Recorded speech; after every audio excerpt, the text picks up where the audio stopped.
Hello and welcome back to the Harri and Marcus show. Today we thought we'd come back with a celebration, which is the 50th anniversary celebration of the brilliant David Bowie album, Aladdin Sane, which came out this week. It came out last Friday. There is some debate about the original release date that Marcus and I were discussing the other day. Looking it up, everyone says it came out originally on the 13th of April 1973, which is why it was released last Friday. But now Bowie's own site are saying it actually came out on the 20th, the following Friday, but was in the shops on the 19th because the 20th was Good Friday. So somewhere along this week in 1973, Aladdin Sane first hit the shops. So yeah, well, I'm going with the later date. I could probably check it up with the music magazines of the day, but it came straight in at number one on the 29th of April. Yeah. So that leads me to think it's probably the 20th. Yeah, that makes sense because according to the notes I read, it came in at number one and stayed number one for 5 weeks. Yeah. So, seeing as you can hear the page turning here, you can see I'm sort of looking at all my notes. I have this habit of writing different notes on different pages, which is really useful. I have no notes. Right. So let's just start off with a simple one. What are your memories of Aladdin Sane? My memories of it, I've never owned a copy.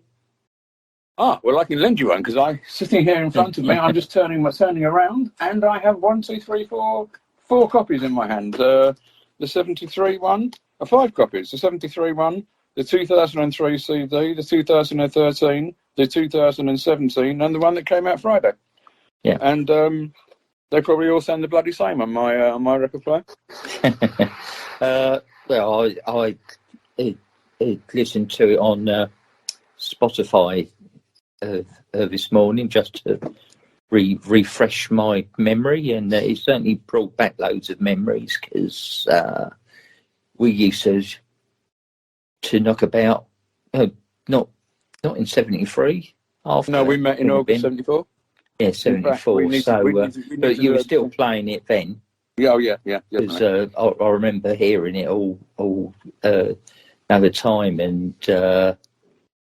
I'm sure I didn't own a copy, but I know the tracks so well. I can't believe you didn't own a copy because you sort of owned everything in those days.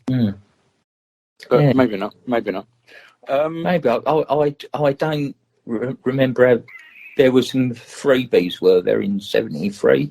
Was there a poster or no poster? But there was the first run had a fan club pamphlet in where you could join the Bowie fan club, and we were at a record fair last Saturday, and for the first time since 73, I saw one with a fan club pamphlet, and it was £135. Yeah, £5 for the album. Yeah. But I do need to buy a copy, so I'd ask your advice. What should I get? Should I hold out for 1973 copy, or should I go for the fantastic picture disc? Is it the new one? Fantastic picture disc. Well, now that brings us on to the next point, doesn't it? Because the next point that we were discussing was, are all these remasters worth it? Because the original was great. The 2003 CD-only version was a double CD, and that was good because it had a whole disc of unreleased tracks, which were the sax version of John I'm Only Dancing, which was originally going to be on the album, and at the last minute was replaced by Lady Grinning Soul. The original single mix of the Genie, which apparently was closed stereo as opposed to the album version being open stereo, whatever that means. Yeah. But one's closed and one's open. One's open, yeah. Time, the single edit, All the Young Dudes, and then all the rest of the live tracks, Changes to Supermen, John I'm Only Dancing, the Genie, and Driving Saturday, all from the American tour. But then after that, you had the Ken Scott remix, you had the 2013 remaster, and now you've got the half-speed remaster of the 2013 remaster. Half speed? Yeah. Oh, sounds Now, good. to anyone that is actually interested, who's listening, it says on the front of the 50th anniversary copy that I'm holding in my hands at the moment, this record was cut on a fully customised late Newman VMS80 lathe with fully recapped electronics from 192HZ restored masters of the original Trident Studio master tapes with no additional processing or transfer. That means sweet FA to me. And that's going to sound so good on my Sanyo record player. Yeah. So I was going to say from 1980. Yeah. So what I was going to say is, if anyone is listening to this show and they wish to comment, do you think that it is a rip-off? That people that like Bowie, Queen are notorious for it. They've re-released their albums about 20 times. Do you think that it's just a rip-off to get fans to rebuy the same material again and again and again? I mean, it is a cash grab. The latest one is £35 for the Black Album and $39.99 for the picture disc. And if you're a collector, you're going to want to buy both. So you're going to do and it's basically just buying the same tracks that came out in 2013, but they've been half-speed mastered. And will that make any difference on a basic average stereo? So I personally think, as much as I love Bowie, I think his estate has become just a cash machine now since he's died. And I'm not sure, and I don't know, I never knew the man, obviously, but I don't think from all the interviews I ever saw with him that was what he was about. He just didn't seem to be about doing things together. I think he now just wanted to push it and stay relevant. I think he never wanted to play it safe. No. I don't know. He could, like a lot of other artists. There's some particular artists who've perhaps been around longer than Bowie was, who are still churning out what they've been doing for the last 40 years. No names, of course. Oh yeah, no names. But three chords can go a long way. But yeah, I wasn't even thinking of them. But right. But yeah, I just personally think. Excuse me, frog in the throat. I just personally think that if you're going to re-release something, there should be something extra on it to make it worthwhile for the fans buying. The only time Queen have done that, which has made it worthwhile, is on all their 2011 re-releases. When they switch labels, they put on an extra CD of unreleased demos or work in progress tracks, which make it worth it. But and the 2003 Bowie one with the extra CD made it worth it. But I just don't.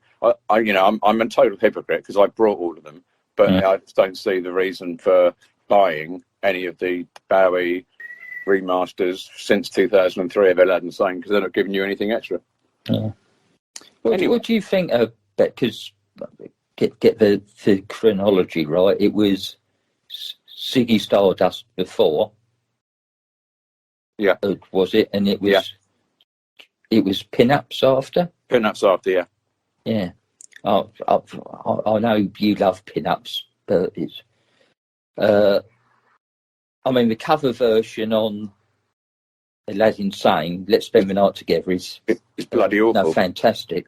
Oh, I know. I was. It's the one track on it I don't like, only because, and there's one particular reason I don't like it. Okay. I think the song is brilliant, and he's really done it well. But I hate that speaking bit in the middle when all the music stops and he goes something about "Let's make love" and the guitar goes, and it just seems unnecessary. Just if they didn't do that speaking bit, I'd love that track. But I hate it.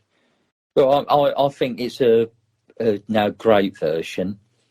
And I think out of that might have come the idea that it'd be fun to do a whole album. Yeah.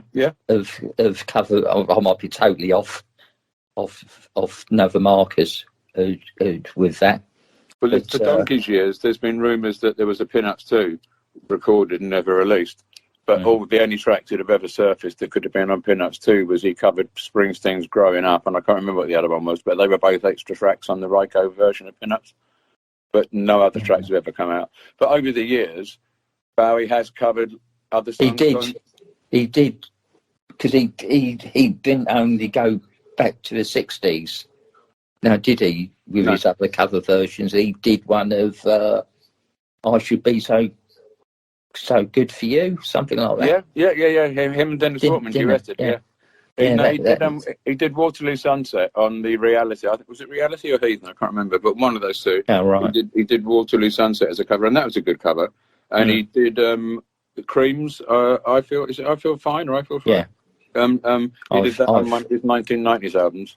Okay. But he was a massive Cream fan, apparently. Supposedly, when him and Queen first got together in the studio and recorded Under Pressure, they were jamming Queen songs before they decided to record their own song.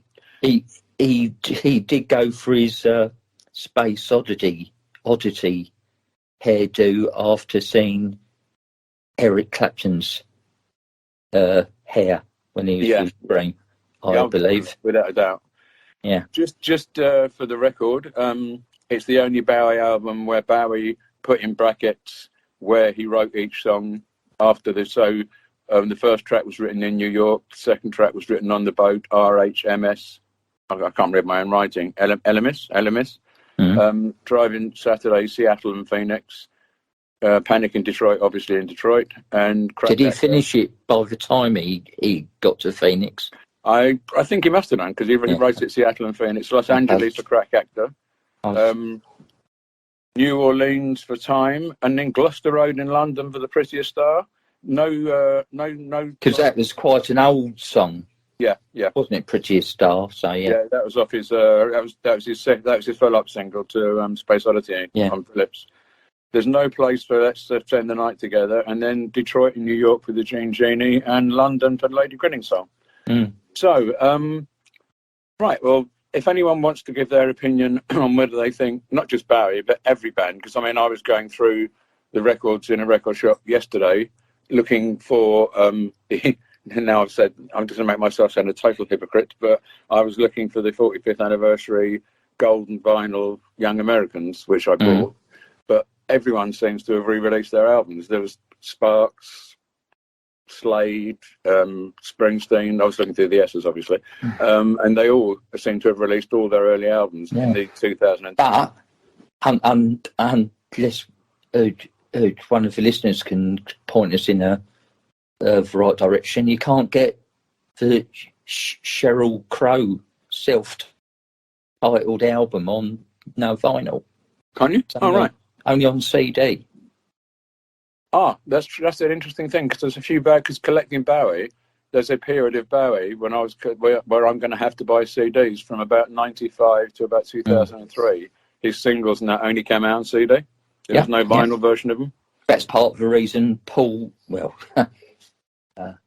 one of the reasons apparently that big box of Paul McCartney singles came out, because a lot of Navos only came out on CD, so it gives you now a cost of about £400 to finally get those singles on vinyl.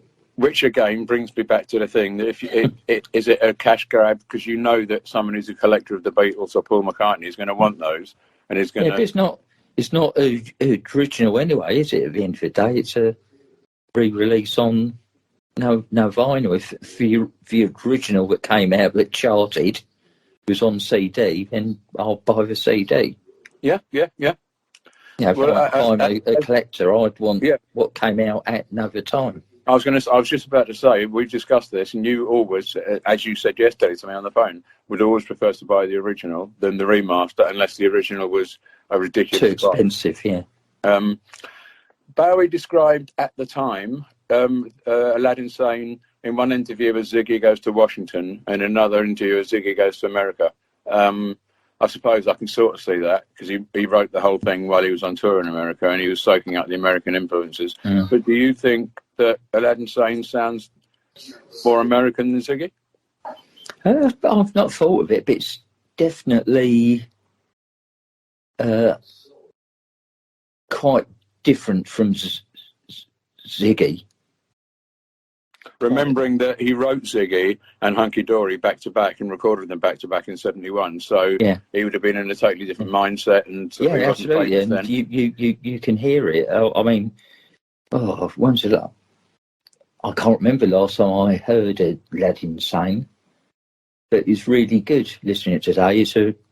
I forgot what a good LP it was. I loved it when it came out, and I got a lot of flack from people at school for saying that I thought it was better than Ziggy, which I now don't know if I do think is better than Ziggy. I think Ziggy might just pip it might, but at the time, but they're close. Though they're close. I was thinking, because I haven't heard it for so long. I thought it was one of my favourite albums by Bowie, but I haven't heard Ziggy for a long time, so perhaps I need to go back listen to that. I'm just not going to bother listening to pin-ups, so no. It's all right at the time. I like pin-ups because it introduced me to nearly, I think virtually, apart from the Who ones that my brother had played when I was growing up, virtually every song on pin-ups I didn't know. I think I own every original copy now on 45. Right, now let's start on the album itself. Watch That Man, track number 1. It was recorded at Trident Studios in London in January '73, and is supposedly inspired by the Rolling Stones. And Bowie himself said it was written after seeing the New York Dolls live, and was recorded as a tribute to the New York Dolls. Oh, and Lulu also covered it as a B-side of Man Who Sold the World. You beat me there. I was going to come in and mention that. Lulu, now she's an interesting one because there's lots of pictures of her and Bowie together around the Pen-Ups era in the studio together. And she herself has said they had a little dalliance, but then I think Bowie had a little dalliance with everyone in those days. But what do you think of her versions of his songs? I think I remember at the time. We both owned them, didn't we? Watch That Man was good. Man Who Sold the World was pretty good single. I mean, you could argue Bowie Bowie played on and produced and did backing vocals and played sax, so it would be very heavily Bowie influenced. Yeah. But her voice was quite good on them, Yeah. Well, whether you like her or not, she's a good singer. It's not up there with her best ever single, Clap Your Hands, or the other one, I'm a Tiger. But good. She was actually on TV last night. I don't know if you caught the top 30 singles of 1993 on Channel 5, but she was on there with Take That, singing Relight My Fire. Yeah. Which is apparently her only number 1. Yeah, which was a cover version too, wasn't it? Relight My Fire, was it Dan Hartman or something? Yeah, Dan Hartman, yeah. Anyway, back to the man in question with the lightning flash. Oh, going back to the lightning flash. There's an exhibition on at the moment in London by Duffy's son, who came up with the lightning flash across Ziggy's face, which has become basically ingrained in Bowie's mythology. A lot of people actually mistakenly think that it was part of the Ziggy thing, but it was obviously for Aladdin Sane. What do you think? Do you think it was a great bit of marketing, or apparently it was just an off-the-cuff thing that Duffy thought of at the time? Let's see what you look like with a lightning flash across your face. And well, it's become iconic, has it? That image. There's other Rolling Stones, the tongue, stuff like that are all you to see that flash. Even if it was a lightning flash, but with the colours, and just put there, you'd immediately identify it was David Bowie. Oh yeah, definitely. The tongue for the for the Stones, the Yellow Submarine for the Beatles. Yeah. I don't know, but mate, a lot of bands have images, but I think that is one of the strongest. Looking at the screen in front of me, the computer screen in front of me, it says here that the cover of Aladdin Sane was at the time the most expensive cover ever shot. I'm not quite sure why, because it's obviously just a picture of Bowie with a splash across his face, but apparently it was the most expensive cover at the time ever shot. So going back to Watch That Man, your feelings on this song? Sorry, on Watch That Man. What do you think of the song? It's good. It's a great opening track. Yeah, I can see a little bit sounding like the New York Dolls sort of feel to it. Now that you mention it, so Bowie seemed to have a thing about the Stones, didn't he? Because he also did what was it? was it the New York Dolls, not the Stones? Oh no, yeah, but I'm thinking I was just going back because apparently he said it's supposed to be Stones and New York Dolls inspired. And what's the single he did in the 70s that he supposedly said in the studio, "Eat your heart out, Mick"? It was not Diamond Dogs. It was one of his singles in the 70s. It was really Stones inspired, about 74. I can't remember what it was now. It's going to bug me all night. But anyway, he apparently had this thing. Him and Mick Jagger had this healthy relationship going on. Rebel was all Rebel. That's it. Rebel. Yeah, all right. Yeah, that's meant to the riff. Like I remember the review in No the Enemy about that, saying it's the Stones like riff. And now we have track 2, which is Aladdin Sane, a very, very different track from probably the rest of the album. Mike Garson, is his name Mike Garson? I think it is, yeah. I don't know if I'm pronouncing it right. But he said that he, when he was given the what you call it, the SP to do the song, that he just looking for it now. Anyway, sorry, I'm scrolling down frantically. I should have done this before we start talking. Yeah, he said it was something like 1920s burlesque sort of stuff, and it's still one of the most talked about tracks that he recorded. Of the whole album, because I suppose I like the rockier, faster stuff. This wasn't one of my favourite tracks on the album, but it was supposedly inspired by, and I'm going to pronounce this completely wrong, Evelyn Waugh's 1930 novel Vile Bodies. War. Hello, Doyle. Evelyn Waugh. Oh, right. Evening Waugh's 1930 novel. Oh, yeah. Sorry, yeah. You put an S on the end, yeah. Okay, it's all right.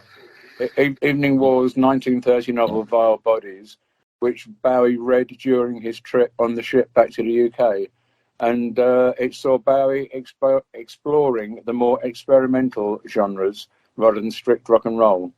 It's described by Nicholas Pegg, Bowie's biographer, as a defining feature, and originally was done with a blues solo and a Latin solo, which were both politely rejected by Bowie, who wanted something more avant-garde and jazz. So, Aladdin Sane, what do you think of the track? I listened to it this morning. I remembered it, but I listened to it on Spotify, and I'm not one for sound, but the piano was so high in the mix. It was dreadful. I couldn't bear it. I'll have to check on Spotify, but I don't know which if they're using the original one or the 2013 mix or the Ken Scott mix. It was so high. It was great piano playing, but I had to fast forward it. I had to get off it. It was so at the front of the tune, it just ruined it for me. That definitely isn't on the original 73 one like that. So I'll have to actually look at Spotify and see which one they've used, because that might be an interesting point. Whether it's a 2013. Oh, right. So that remix. It was dreadful. Yeah. So obviously on the remix, they've decided that the jazz solo by Mike Garson was the pivotal point, and they've pushed it right up, which isn't necessarily a good thing to do always, because I think the original, the piano sounded okay on it. It was just in the background and it was just there. There's no doubt it's fantastic piano playing, but it was just so high. And obviously it's got to be something, because never ever talk about that sort of stuff, do I? No, no. But it was awful. It was awful. And next up, we have track 3, side 1, Driving Saturday. Personally, I love it. Great single. I've got the bootleg of the radio show that he did live in 1972 at, and I can't remember where it is now, but it's a really famous theatre in America. But anyway, where he actually introduces it as a song that he finished last night and asks anyone in the audience to put their tape recorders away. And he plays Driving Saturday. It's got slightly different lyrics, but it's more or less the same song. Brilliant single. According to my notes, Driving Saturday was written following an overnight train ride between Seattle and Phoenix in November 72, where he witnessed a row of silver domes in the distance and assumed they were a secret government facility used for post-nuclear fallout. In the track, he imagines you're in the future and you need to watch films in order to learn to have sex again. It's heavily influenced by doo-wop music and name checks. Jung, which was, I don't know who Jung was. He's a famous bloke, wasn't he? Carl Jung, whoever he was. Twiggy. Psychiatrist or something. Oh, right. And Twiggy, yes, in Twig the Wonder Kid, and Mick Jagger, as he mentions Jagger in it. But personally, I think it's a great song, and it is very doo-wop, sort of 50s influenced. What did you think of it? Oh, it came out at the same time as Novi LP, or just slightly before. Aladdin Sane came out, because it was the second single from the album. I was reading it. Bombed in other states. Did it? Oh, right. I think both the singles bombed. Well, they made it, but not very well. But the album was a huge success. But I think you'll find the first two singles didn't do particularly well. But I loved this single. At the time, I used to do when I only had, when I started buying singles in 72 and 73, I probably had about 20 singles. Yeah. By the time this came out, and it was in my top 10 singles I owned. I used to play it all the time, as you do when you only have 20 singles. But along with Ernie, the greatest milkman in the West. I didn't actually own that back then. Then, you probably did. Not at that point, I didn't know. No, your first single was Back Home. No, we're going to argue about this till the day we die. That was brought for me as a present. The first single I actually purchased with my own money was Schools Out. What did you say? What did you say when I gave you that record? I said, thank you very much. Oh, no, not the England World Cup squad. How embarrassing. Did you say that? No, I didn't say that. I said, thank you very much. Did you go and play it? I played it, yes. Did you play the B-side? Yes, Cinnamon Stick, yes. Yeah, okay, well, just checking. Just checking. But I'm just stating that the first single I actually purchased with my own money was in 72, not in 1970. I wasn't buying singles in 1970. Neil Reid? I did buy Neil Reid, but I bought it for my mother for Mother's Day. Oh. But not for me. Was that the first single? I didn't know this. Was that the first single you actually bought then? First single I actually bought with my own money was Neil Reid, Mother of Mine, for my mother. Okay, I'll just put that down on the list. Something I didn't know after all these years. When did Mother of Mine come out? Was it 71? Early 72. And it might not have been the first time I brought them, because what month did it come out? Because I brought Schools Out, and if that came out before... No, that's later. That's later. Was it? Oh, damn. Yeah. There's another one then. Okay, but the first single you really picked some cool acts, mate, early on. Look, the first single I brought for me out of my own money was Alice Cooper, but the first thing I brought as a present for my mother was Neil Reid. Just to clear track the things up. Not that I'm knocking Neil Reid, he's probably a very nice man. Yeah. But he wasn't the first single I brought for me. Going back to David Bowie, which you probably can't get any further than going from Neil Reid to David Bowie. I hope your listeners see what we're doing in here, bringing in these other acts to expand the discussion. Aladdin Sane. The link between Neil Reid and David Bowie.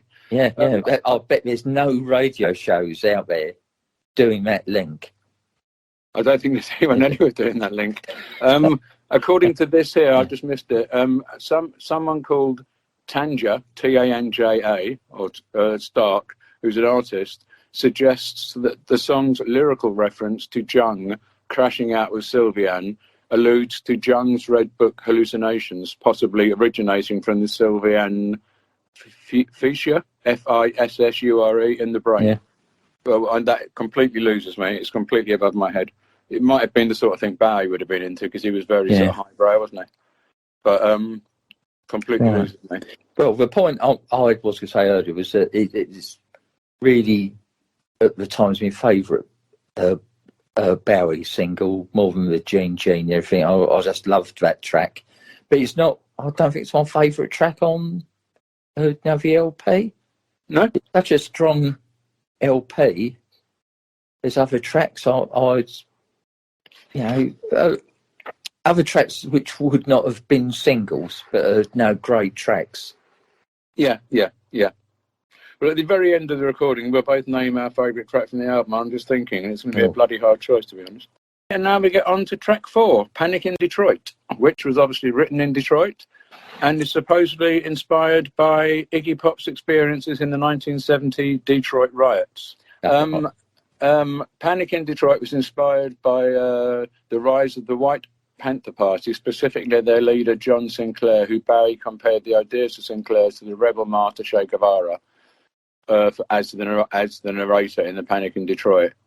The lyrics are dark images of urban decay, violence, drug and emotional isolation and suicide, adding to the album's overarching theme of alienation. I don't know if I agree with all that, but someone here said they find a link between this and Bob Dylan's All Along the Watchtower, which both use the 3-chord riff to underpin their apocalypse. I'm not sure if I would ever compare this to All Along the Watchtower, but maybe. What do you think? Yeah, but being another, I mean, you appear to be totally anti Bob Dylan. You've got no interest at all in him. I like a couple of his singles.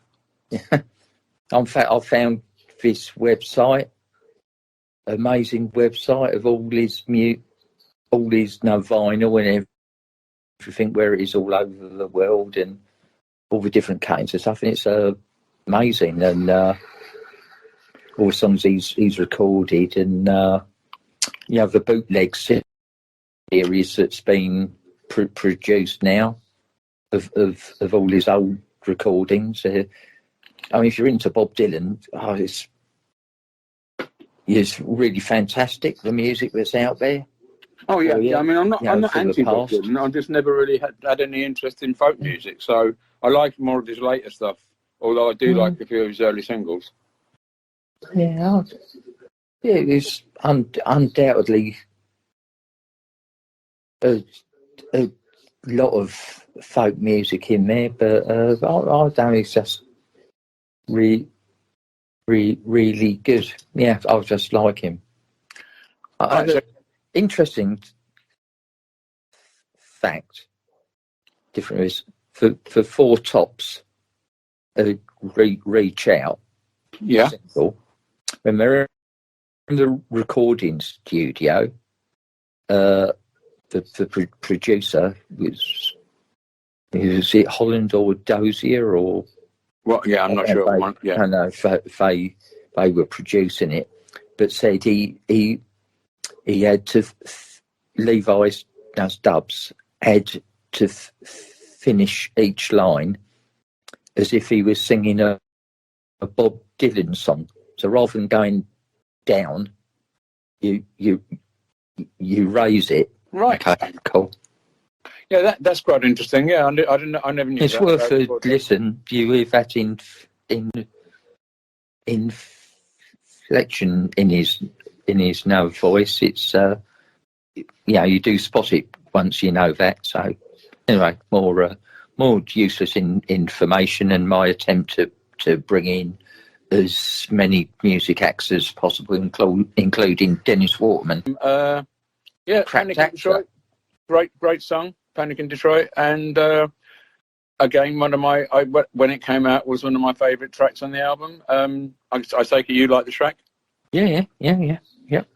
And now we're on to the last track, side one, Cracked Actor, which was, I don't know if it was a controversial song at the time, but I think it would have been. I think we actually said this when we were talking about it before we did the show.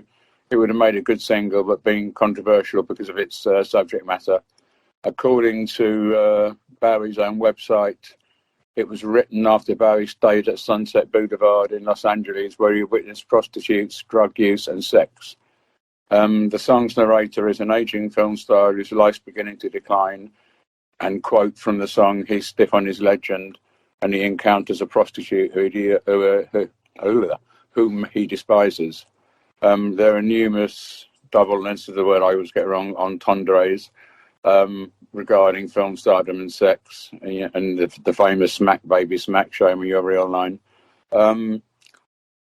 It's been described by various people as hard rock with only a hint of glam, or as dirty blues. Great song. It's got a really good guitar in it. I think you said you liked the song. It's excellent. It's really good. I mean, all that stuff went over my head. I was just back at the time. I just thought of it as a song. Back in I'll be honest. I sort of got 73. None of the lyrics really bothered me or made me think of anything. It's just a good song back in 73. You telling me this now is probably the first time I've heard this stuff.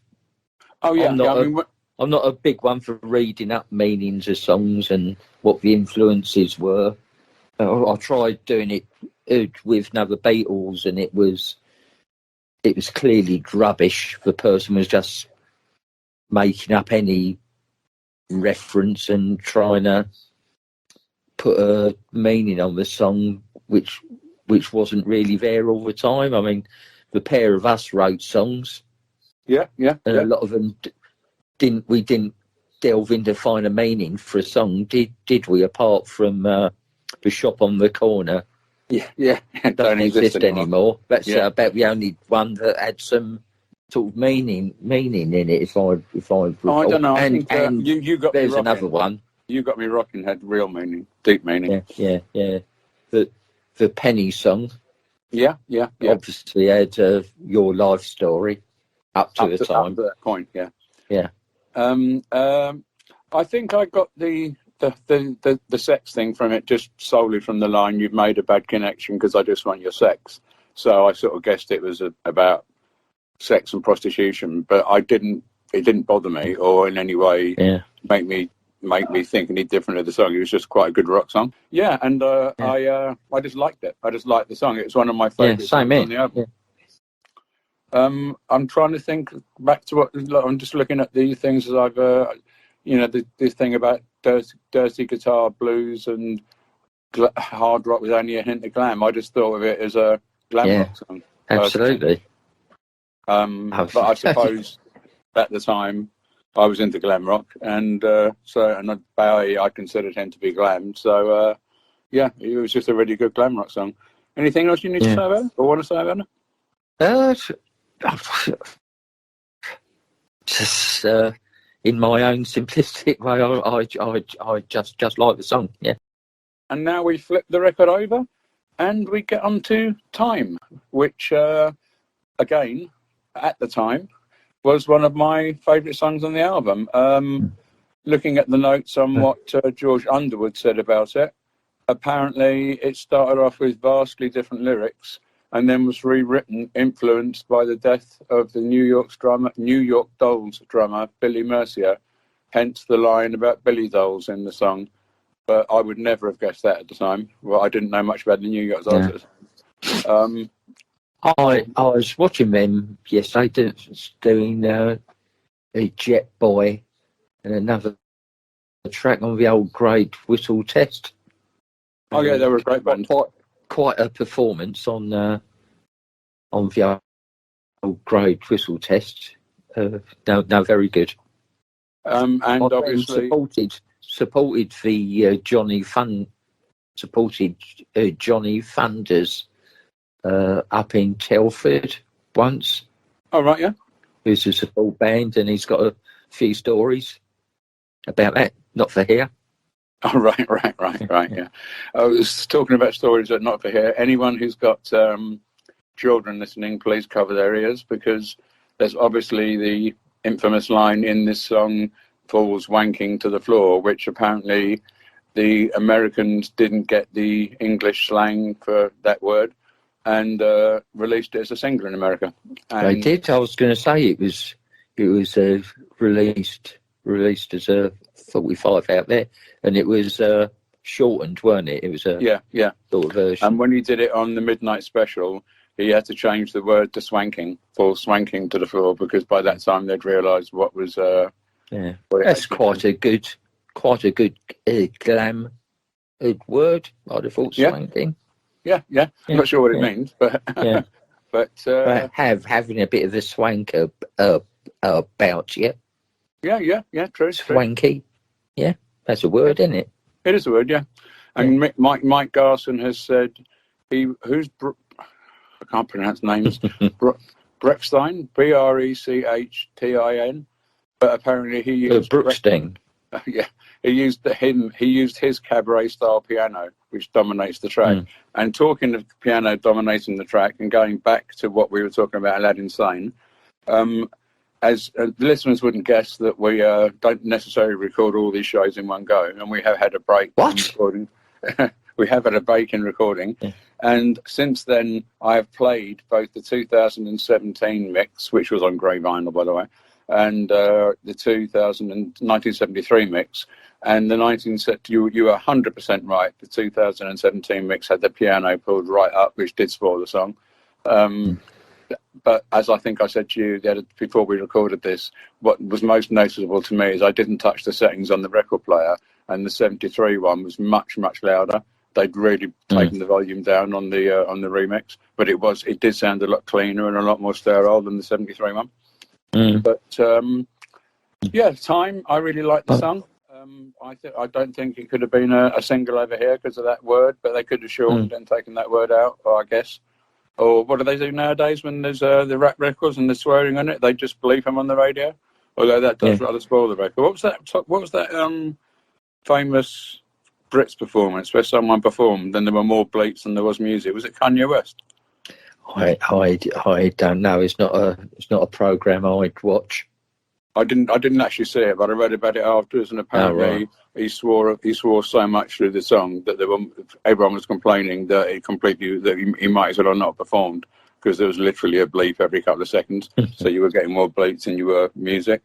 But that wouldn't have been the case with this. But yeah, I liked the song, and again, it wasn't really glam, but it was glam, if that makes sense. Yeah. Now track 2 is The Prettiest Star. Originally recorded in 1970 with Mark Bolan on guitar as a follow-up to Space Odyssey, and re-recorded for this album. Supposedly, Bowie sang it down the phone to his to-be wife Angela as a love letter and to ask her to marry him. I don't know if that's true or not. And the Aladdin Sane version had Mick Ronson mimicking Mark Bolan's guitar part note for note. But I did listen to the original today with Mark Bolan, and then listen to the Ronson version. Was that your the 45 you listened to? No, it was on YouTube. I unfortunately don't own the 45. I've got a couple of copies. Yeah, you can let me have one. But I do think, I suppose it goes back to that old thing about the first one you hear is the one that's in your mind. But because the first, I'd never heard it, the original, when I heard this version. I preferred this version. I think it's beefed up a lot more. The guitar works a lot more sort of glammy and loud. But having said that, there was something sort of quaint and quite nice about the original. Who produced the first one? Visconti. Oh, right. And he did this one as well. No, Visconti was off with T-Rex at this point. He didn't. He didn't produce Ziggy or this. Ken Scott produced this. And Ken Scott, of course, yeah. This and Jiggy Star or something. Sorry. Yeah. But Visconti. Although they would have been different, because I mean, you talk about hunky dory time, aren't you? Yeah. I mean, definitely, there's a more folky sort of feel. Yeah. Hunky dory, it's a different definitely. vibe totally. So, I can't remember the original version myself. It's slightly slower than this one, very slightly, and it's just more acoustic-y. The guitar, although it's electric, it doesn't sound as sort of like loud and sort of rocky as Ronson's guitar. But I like the song, and it was on this thing about where he wrote each song. He wrote this one in. Hear me turning all the pages of my pad now. Because as I said before, that I write all my notes on different pages. He wrote this one in Gloucester Road in London. Yeah. So because it was back in the pre-hunky dory day, rather than being out on the road in the States. Now we have the one cover version on the album, the Stones' 1967 song "Let's Spend the Night Together." Stone's version's great. This version is great, but I hate the speaking bit, which spoils it for me. But you actually really like this, don't you? Yeah, I think it's great. I probably didn't listen to the whole song and missed it, but it's also the old cliches, rip roaring, great guitar and piano in it, and yes, it's a good version. I love the Stones one as well, and I think it's one of those. So, you don't have to like one version over the other. No. Do you? It's a great song. Great versions. Yeah. It's like I was watching a video on YouTube about the song Waterloo Sunset, and everyone was talking about how good the song was, and then they were talking about the different people who covered it, including Bowie. And as some person said, I can't remember, I think it was Paul Weller, it doesn't matter who covers it. If they do it well, it's a great song. I really like this song.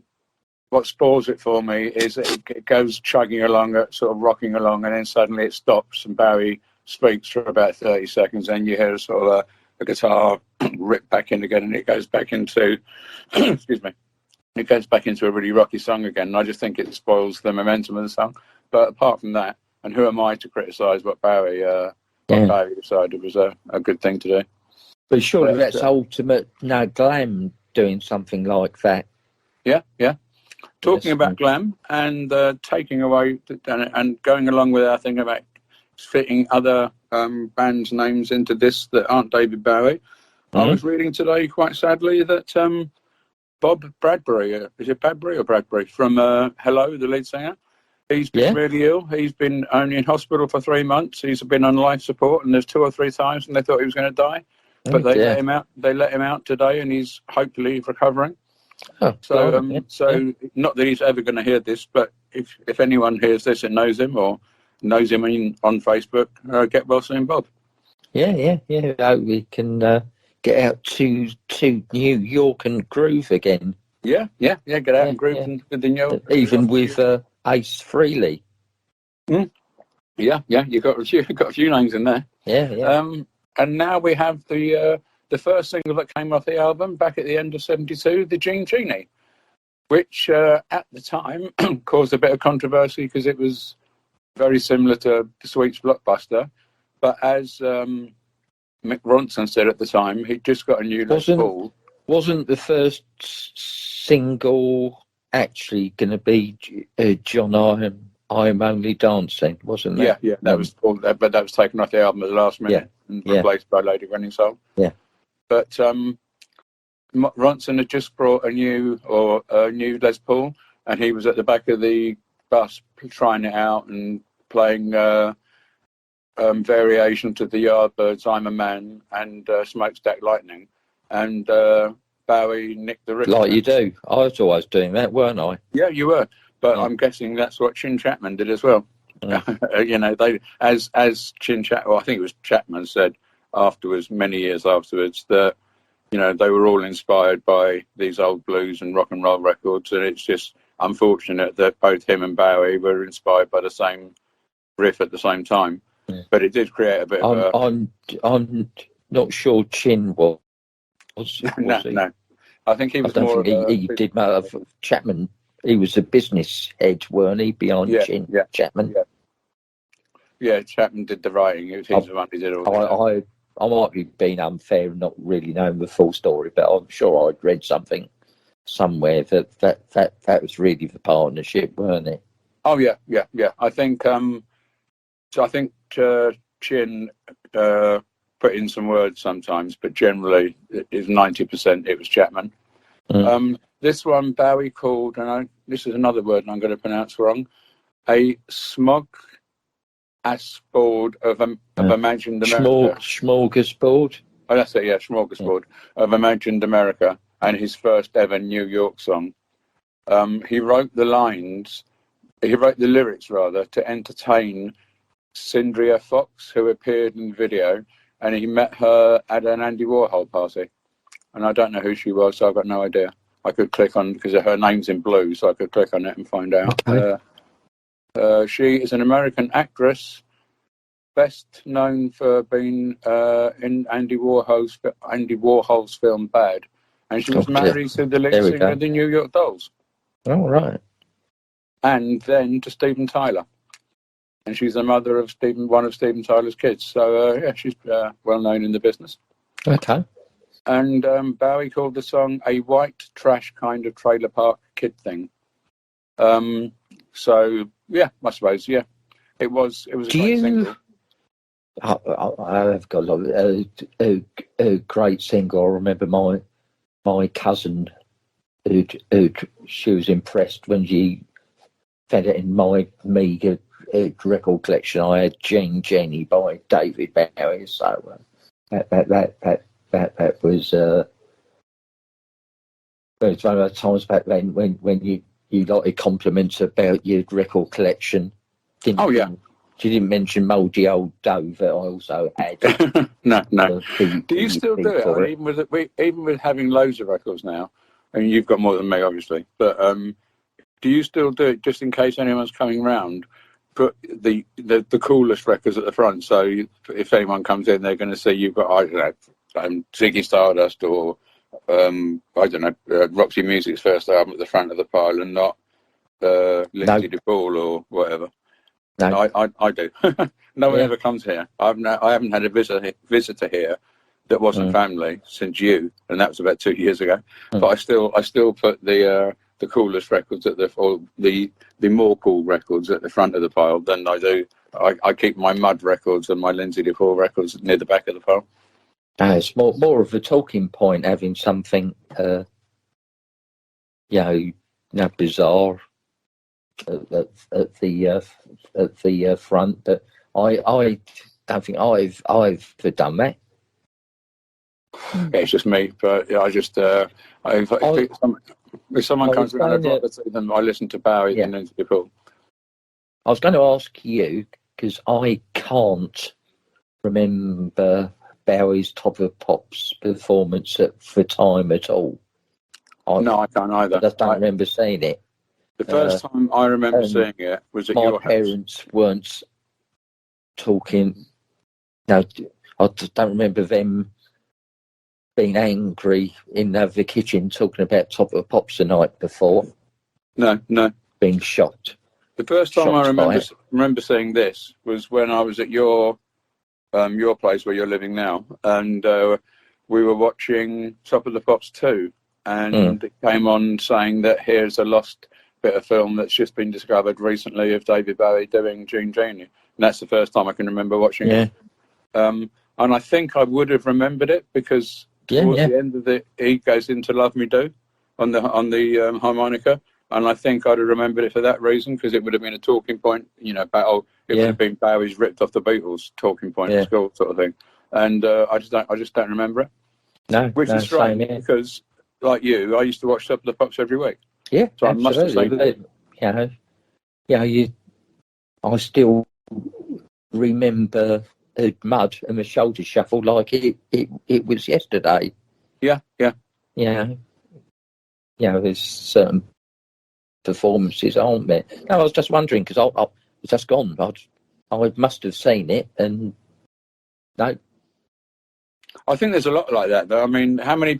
If we were all watching Top of the Pops like we were since when we started buying records, we must have seen some really good performances. Roxy Music, Bowie, Hawkwind, and that. And I don't remember actually watching any of them at the time. I've seen them since on YouTube. Oh no, Hawkwind was always a film, though never on. Top of the Pops. It's always a film for the concert. Yeah, a film of them. I remember most of them. Alice Cooper, of course. We both now remember that, obviously. Yeah, with the sword and Peter Skellern. Yeah, I remember him. I remember him at the time in 72. Remember Slade? Was that one you remember? One of your favourite songs, "Two Sleepy People"? When was that? You still remember that? That was 1975. Oh right, yeah. And there's a reason I know that now, because of who was in the audience and who they panned to. You spoke about that song for years. You're always you're trying to get the band to cover it once, weren't? Yeah. Back in the day. You very kindly purchased me the demo of that. So I can play the demo of that, and I'm probably one of the only people in the country that's got the demo of Two Sleepy People. And now we come to the last track, side 2, which completely changes the speed and the mood of the album and goes into a really slow one, Lady Grinning Soul, which was a last-minute addition, as we mentioned earlier, replacing John I'm Only Dancing Again, the sax version, as the closing track. And there's about a lady called Claudia Lenier, who was an ex-Ikette and went out with Mick Jagger and in 69 and inspired Brown Sugar, and went out with Bowie in the 70s and inspired this. So a bit like, what's her name? Patti Boyd, inspired a couple of classic songs.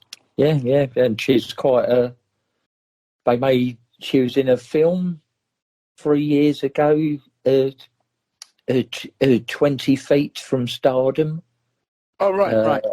It's a documentary about Darling Love and all people like that who were great, backing singers and stuff, but just didn't quite make it to stardom. I've not seen it yet, but I've looked at the trailer for it and everything. It looks amazing. Definitely the sort of film I'd like to see.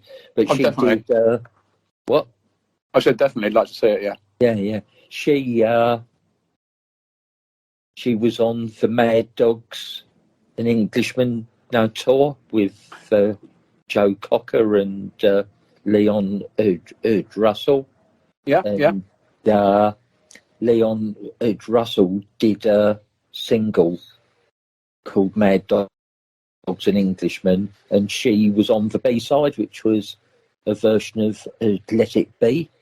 There's film of her doing it on YouTube, and obviously from the film, Mad Dogs and Englishman is a really good version, really great voice. So interesting lady. I've been reading up on her since you mentioned her name the other day. And, I've just clicked on her page, and it says that apart from being an Ikette and being in the Ike and Tina Turner review, as you say, she was a backing vocalist for various acts, including Joe Cocker, Leon Russell, and Freddie King.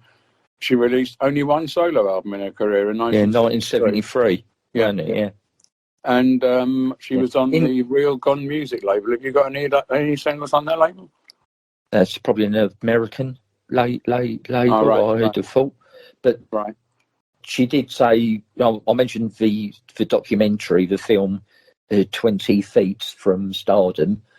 She made a comment later on saying if she'd not been in, if it wasn't for Ike and Tina Turner and being an Ikette, she'd have actually been 200 miles from stardom. So she said she learned an awful lot from both of them, and she actually had a lot of respect for Ike Turner as a businessman and stuff. So, interested in hearing some different stories and stuff. Yeah, and according to this, she left the Ikettes not because of Ike, but because she had a spat with Tina Turner. Yeah, that's right. Yeah. And sorry, I've got to scroll down the page now. It says that she also worked with many other acts, including Humble Pie and Delaney and Bonnie. And when she worked with Delaney and Bonnie, she was a backing singer along with Rita Coolidge. Yeah. Okay. Yeah, cool. Interesting. She sounds like a very interesting lady. But back to the song. It wasn't my favourite song on the album at the time because it was so slow, and I preferred fast songs. Again, Mike Garson said he used a Latin-style piano, which I would have gone right above my head at the time. And Ronson apparently used a Latin-style guitar, but that again would have gone right above my head. I just listened to it as a song, and because it was a slow song, I didn't mind it, and I did. So, was it a Latin-style guitar he played, or was it an Italian style sort of music he played? It says it luscious serenity and features flamenco style guitar from Ronson and Latin style piano from Garson. That's according to this. But I liked it, but I didn't love it. If I'm being 100% honest, I think at the time I'd have preferred John I'm Only Dancing on there because it would have been another single on the album. But it's not a bad song. What do you think? Yeah. No, it's all right. I'll probably it'd have been a different version of John I'm Only Dancing. So in reality, I suppose they're tight for space, aren't they? You couldn't really have an extra track. As a Bowie collector, John I'm Only Dancing is an absolute bloody nightmare because there are so many different versions. Yeah. There are the sax version, the single version, the single version he recorded in 1979, another version he recorded that was only on the K-Tel Best of Bowie album. It's like to collate. It's a bit like the Beatles, to collate all of the versions of John I'm Only Dancing. And talking of re-recording, something we missed when... we mentioned one of the tracks on side Run Panic in Detroit. Bowie did re-record that because he didn't ever like the recording on Aladdin Sane, so he re-recorded it in '79 with the different band when he was making the I think it was the Lodger album, and but he never released it. It became one of those bonus tracks when the album was re-released later. Okay, that's cool. The title of the album is supposedly Aladdin Sane, which is a nod to his brother who had schizophrenia, but Bowie never ever confirmed that, so it could be just a fan theory. And going on the famous, design of the cover, what I didn't realise until I'm reading it now is that Duffy, who designed it, said the inspiration for the flash came from a ring once worn by Elvis Presley that featured the letters TCB, taking care of business, with a lightning flash, and that's where he got the inspiration for. And the teardrop on the chest was Duffy's idea, and Bowie said the photographer just popped it there, and I thought it was rather sweet. And just really quickly reading down, the cover got voted one of the 50 greatest album covers of all time by Billboard in 2022, and apparently, upon release, which I don't remember at the time, the cover was polarizing in the press, with some saying it was daring and a cunning representation of this angel-faced 25-year-old composer-performer, and others thought it looked rubbish. I never read any of that. I thought it was quite a good cover, personally. Yeah, it's... I think I was throwing the word iconic around a bit earlier, but it is quite he's pretty much, a lot of people know that cover. Oh, yeah, and it's like you said, everyone knows the Flash. Yeah. So now comes the crunch. We now have to, well, we don't have to, but we're going to, pick our favourite track from Aladdin Sane. This is news to me. When did you spring this on me then? Now. Oh. You want to go first or second? Well, I've got to think about my favourite track now. You better go first. Okay, I'm gonna let's. You're the Bowie fan, mate. You should know. Let's cheat and say a top 3 from Aladdin Sane because I really like this album, and I'll say Driving Saturday at number 1 because I just love that single. Cracked Actor at number 2 because it's a really great song, and Prettiest Star at number 3 because I just like the song. I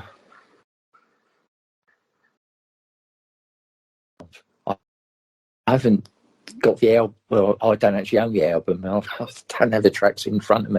I was top 1. Let's spend the night together. Top 1.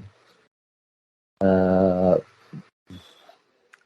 run down the track. So you watch that, man. Aladdin Sane, Driving Saturday, Panic in Detroit, Cracked Actor, Time, The Prettiest Star, Let's Spend the Night Together, The Genie, and Lady Grinning Soul. Yeah.